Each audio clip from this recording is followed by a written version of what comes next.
Hello and welcome. You're watching France 24. Coming up, we're going to be going live to the French presidential palace. World leaders and tech giants launched the Christchurch call to fight online extremism. There'll be a press conference by Emmanuel Macron and the New Zealand Prime Minister. The non-binding resolution billed as a starting point to curbing the spread of hate and violence over social media. In the next hour, we'll be asking the question, why not just ban Facebook Live? The question we've been asking on the hashtag F24 debate, and also the one we'll be putting to our panel in the France 24 debate. 2 months after a white extremist shot up those 2 mosques in New Zealand, we'll hear how far regulators are willing to go, how Facebook is reacting, and the consequences of living in an age where, well, everyone can be a broadcaster. That's coming up in the France 24 debate.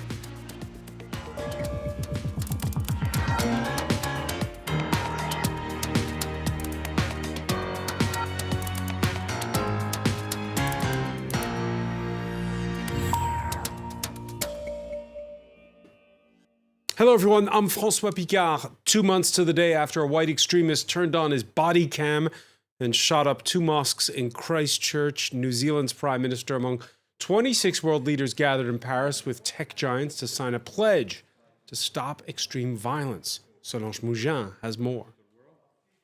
It's pegged the Christchurch call, a pledge to get tech companies to combat the spread of extremism online. New Zealand's Prime Minister is in Paris. With Emmanuel Macron, she's hosting a conference to get governments and tech leaders to regulate what goes up on social media. It can be used as a tool for good. Unfortunately, we've seen it be used as a tool for hate as well. So the challenge for us will be, how do we maintain people's free and secure access whilst trying to prevent in the future the harm that we've seen. The so-called Christchurch call is a non-binding pledge, where tech companies would sign on to ban objectionable content, share their data to ensure hateful material isn't spread between platforms, and it would also provide companies guidelines on how to treat things like hate speech. The pledge, which does not include any regulatory or enforcement measures, has come about 2 months after a white supremacist in Christchurch killed 51 people at 2 mosques and streamed the attack live. Only 200 people watched it live, but the video of innocent people being murdered was re-uploaded 1.5 million times. The tragedy brought the issue of violence on social media to the fore. Following a meeting with President Macron and in the run-up to the Christchurch call gathering, Mark Zuckerberg announced Facebook's own measures. The tech giant said it was introducing a one-strike suspension policy, restricting access to Facebook Live for those users who've broken the site's rules. Yeah, let's start with that one-strike policy with our own Armin Georgian. This communique coming out on Tuesday from Facebook's headquarters. What's in it exactly? Well, it says that anyone sharing what it calls violating content, so content that has violated Facebook rules, for example, a statement from a terrorist group, that person would be blocked from using Facebook Live for a set period, which could be 30 days. The obvious criticism of this that's already been expressed, Francois, is that one strike is really neither here nor there. If you're looking at someone like the gunman in Christchurch, the one strike was enough for him. He used it once, and that particular video was had to be removed 1.5 million times by Facebook in the first few hours after the attack, because of course he streamed the attack live, and indeed Facebook had to keep taking down these copies of the video as new ones came up. So the obvious problem with this is that, and perhaps it's only the most... Not just Facebook, it was shared as well on YouTube. Yeah, exactly. So the obvious problem is anyone that wants to carry out an extreme and absolutely gruesome act is not going to care about 2 strikes or anything like that. It's just there. I suppose what Facebook might say is that what they're trying to look at the broader issue of hate speech and perhaps try and nip things in the bud if there's a persistent offender. But then again, what to do then about people who use different identities? Because what if somebody's blocked for 30 days from Facebook? They either come back using their old identity or a new identity to post new things, to use Facebook Live again. So you can see a lot of ways around this restriction already, I think. Yeah, and because right now, the Christchurch call concerns only extreme violence. It doesn't go too much into speech as such. No, that's true. The issue of speech is one that partly relates to how hate speech is tracked. And of course, you've got grey areas in terms of the law in different countries. And Facebook, of course, is global, whereas legislation is national. That's one of the big issues. But what Facebook has also said is that it's pledging money towards research, $7.5 million to research better algorithms, because at the moment what they're saying is that humans can't do this job of policing hate speech. It's just too difficult. There's not enough people to do it. They can only continue to use those algorithms, but algorithms get it wrong. A good example of this was the night when Notre Dame was burning. The automated system on YouTube failed to flag up misinformation that was going up about the nature of the fire, and so clearly those algorithms need to be improved. That's one thing that Facebook claims it's going to try and look at, and I think that specifically relates to this hate speech issue. Yeah, can algorithms solve the problem is a question we'll be putting to our panel later in the France 24 debate. The New Zealand Prime Minister has stated herself that this is not a be-all, end-all, this Christchurch call. It's a starting point. We'll be listening to Jacinda Ardern alongside the French President Emmanuel Macron. They're going to be giving a joint press conference that we'll be carrying live shortly, Armin Georgian. Yeah, absolutely. So we know already that major technology firms have pledged to cooperate on what they're calling transparent, specific measures to prevent the posting of violent extremist content online. But we'll have to see how concrete that actually is in the press conference. What are how specific are these measures? Certainly, Prime Minister Ardern has talked in kind of broad brush terms in Paris about what's going to happen. She hasn't really offered that much in the way of specifics, so that perhaps is being hashed out now. But the sort of general gist of what she was saying in Paris is that because the Christchurch attack was unprecedented, according to her, it was actually designed in a way as to go viral. Therefore, the response has to be unprecedented as well.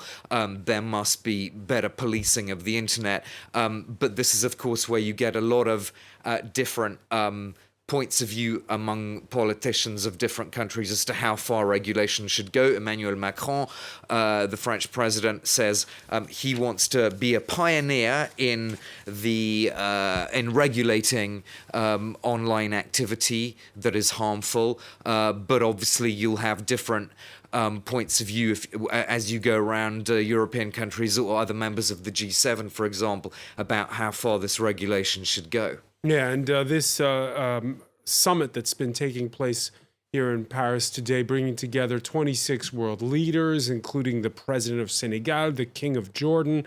Let's cross to the French presidential palace now. France 24's Julia Seeger, host of our Tech 24 show, joins us. Julia, they've had this summit. It's obviously the 2-month anniversary of the Christchurch shooting, but it also coincides with the second Tech for Good summit hosted by Emmanuel Macron. Now, I remember a year ago, some of the politicians seemed, a little bit starstruck when they were standing alongside Mark Zuckerberg. The head of Facebook's not there this year, but how would you say the rapport is between the politicians and the tech leaders at this one? Well, I'd say that this time around, it's actually turned around in a way. I think that tech platforms seem to be bowing to governments in a very interesting manner. For one, Facebook has announced that it's going to regulate its live streaming platform for at least first offenders. And they're also seeing that national governments are starting to put in place regulation within their countries. For instance, France is working on a draft resolution that would see such platforms like Facebook and Google and YouTube, face fines to up to 4% of the annual turnover worldwide, which would be huge. Australia is also passing such laws, has already passed such laws in the wake of the Christchurch attacks. So perhaps those platforms are starting to see that they don't have another choice than to collaborate with governments. That's exactly what the Christchurch attacks have showed us, is that they were actually unable to get that video down. It took them 17 minutes to erase the account of the terrorist, which is actually a very long time. And they weren't able to collaborate between the platforms with YouTube. They don't have a one common button to be able to get that video off the internet. So that said, with this Christchurch call, it seems like nothing has been done by the platforms in the last year or so to try to stop hateful comments to spread online, which is not true. Facebook and Twitter have, recently invested heavily in tackling both extremism but also fake news and disinformation. I'm just going to give you one number. In 2018, in the first month of that year, Facebook actually took action on 1.9 million pieces of ISIS or Al-Qaeda related content. They also beefed up content moderation teams, and now those teams, made up of individuals, actually review 2 million pieces of information per day. So it's not that platforms haven't done anything. It's just that it's a complicated issue to tackle. It's complicated for several reasons. One of them is that, because of how widespread hateful comments are online. I'm going to give you another example. Here in France, 1 in 7 comments are considered to be either hateful or racist. And the problem that Facebook is facing now is the algorithms that have this artificial intelligence that doesn't know how to interpret context. So, for instance, for certain comments, like racist comment, you need to be able to understand black humor or context. And it seems like when it comes to that, artificial intelligence can't go that far. Yeah, that is an important point. And how you make the difference between what is actual hate speech or just simply satire and free speech. Among those attending the Tech for Good Summit, the former U.S. Secretary of State and Democratic presidential candidate John Kerry. Here's what he had to say. The idea that violent, extremist videos, conversation. You still have videos of shootings that are available on the net. That's inexcusable. It's simply unacceptable. But what you have to work out is a way to guarantee you're not censoring a legitimate discussion. And it's a hard line to draw sometimes. So that also is very important. But there's no question. Any number of those major platforms have to exhibit a greater level of responsibility immediately. All right, so we hear Julia Seeger in the remarks of John Kerry, a cautious tone. It has to be said, these tech giants, the ones that matter when it comes to social media, they're American. The United States only sending an observer to this summit, and it looks like the U.S. might water down whatever resolution is forwarded to the next G7 summit hosted by France. That's right, and the information we have about this is coming from the Times, saying that the U.S. actually didn't want to sign this accord, but without saying why. And earlier, we actually spoke to the digital minister, France's digital minister, Cédric O, and we asked him the question, why isn't the U.S. around the table? This is a major player here. Of course, Facebook and Twitter are American, players, but they're not Washington. They're not the U.S. government. So why aren't they here? And he seemed very uncomfortable when it came to that question. And what he answered was, we'll just see how the story ends. So it seems like it's an ongoing, perhaps a diplomatic spat there. All right, Julie Seeger reporting live, standing by at the Élysée Palace. We'll cross back to you, of course, when the French president and the New Zealand prime minister speak. In other news, we're following for you this Wednesday. In Sudan, army generals and protest leaders set to finalize the makeup of a power-sharing body, a tentative agreement on a 3-year transition to be finalized in the coming hours. This despite the tension earlier in the week when 6 demonstrators were shot dead at a sit-in near army headquarters. Andrew Hillier has more. Sudan's protesters are still camped out in defiance. But little by little, military rulers and protest leaders are moving closer to forging a political accord. We agreed on a transitional period of 3 years. The first 6 months of it will be allocated to sign agreements for peace. The deal is a compromise between a 2-year transition period, which the army initially pushed for, and a 4-year one that protest leaders wanted. The announcement follows an accord on the power structure of a transitional government, which includes giving 2/3 of the seats in a 300-member legislative body to the opposition coalition, the Declaration of Freedom and Change Forces, or DFCF.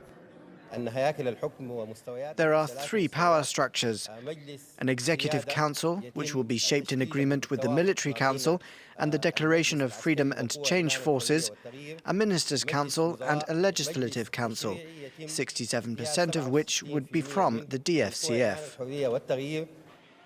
But despite overnight celebrations, as day broke over Khartoum, protesters were more skeptical. My fear is that the country will stay as it has been for the last 30 years. I'm scared the movement will run out of steam. We won't back down. We will stay mobilized as long as it takes for a civilian government to take control of the country. A final agreement on power sharing should be signed within a day, including the key question of how a new sovereign council, which will replace the current military council to rule the country until elections, will be formed. The military wants to take up a majority, while the opposition wants it to be civilian-led. Suspected radicals have struck again in West Africa's Sahel region. The search underway for 11 soldiers from Niger, missing since an ambush by armed men the day before left 17 of their colleagues dead. This in the Tillabéri region along the border with Mali. The UN Special Envoy warns of a return to all-out war in Yemen. This despite the long-awaited withdrawal of Houthi militias from the strategic port city of Hodeidah. It was a promise made back in December that was carried out only in the recent days. Andrew Hillier has more. It could be a step forward for a UN-brokered peace deal in Yemen. Rebels pulling out of 3 Red Sea ports, Salif, Ras Issa and Hodeidah. The latter a crucial gateway for humanitarian aid into the war-torn country. The UN, which is overseeing the pullout on the ground, welcomed the move, but acknowledged that there was still work to be done.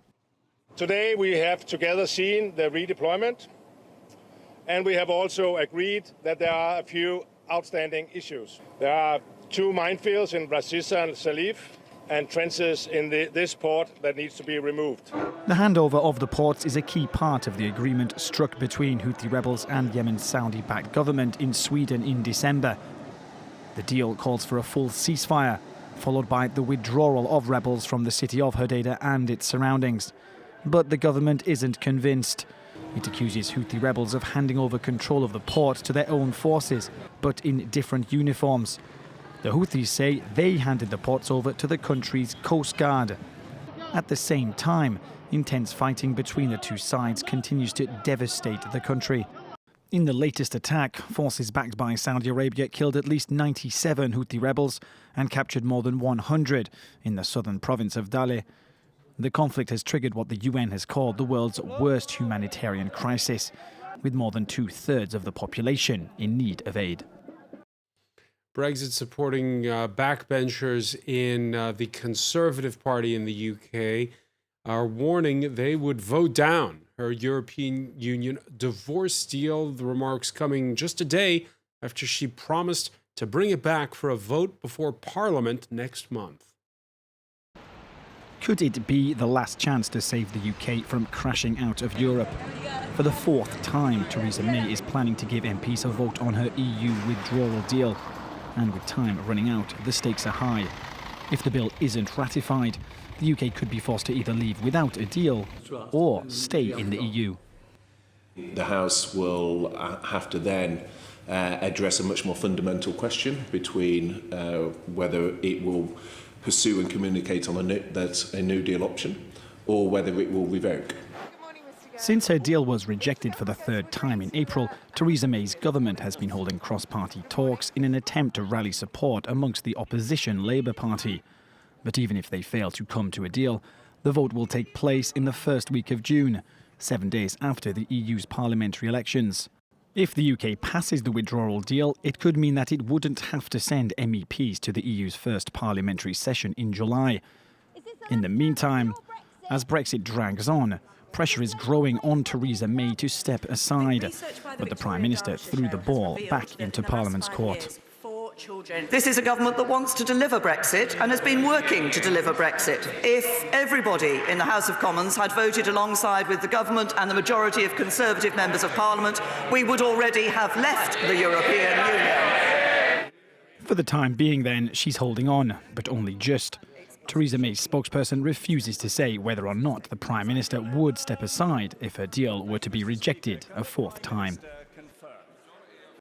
Environmentalists in Russia have clashed with police. They've been protesting against plans to build a cathedral in Yekaterinburg, the country's fourth largest city, a new Russian Orthodox cathedral which would be built in a park. Protesters say it would deprive the city of open spaces. Yuka Royer has more. Tense scenes as police tried to break up protesters. A number of arrests were made in 2 consecutive days of clashes after some demonstrators toppled barbed wire fences used to cordon off the future site of a Russian Orthodox cathedral. Protesters are angry at a plan to build the church inside Yekaterinburg's Central Park, saying it would spoil the locals' favourite recreational ground. This is the only green area in the city where local residents can have a walk, children can ride bicycles, and where we can run and do yoga. A place of worship? They should build it elsewhere. Building a temple is a good thing, but you can't start a good thing with lies and violence. This is our common space. It belongs to all the city's residents. They made the decision without us. Activists had called for a referendum on the issue, but local lawmakers voted it down earlier this year. Tensions came to a head on Monday after locals found that a large swathe of the green area had been fenced off to prepare for the construction. The Orthodox Church wants to rebuild a cathedral dedicated to St. Catherine, which was demolished in 1930 under a Soviet anti-religion campaign.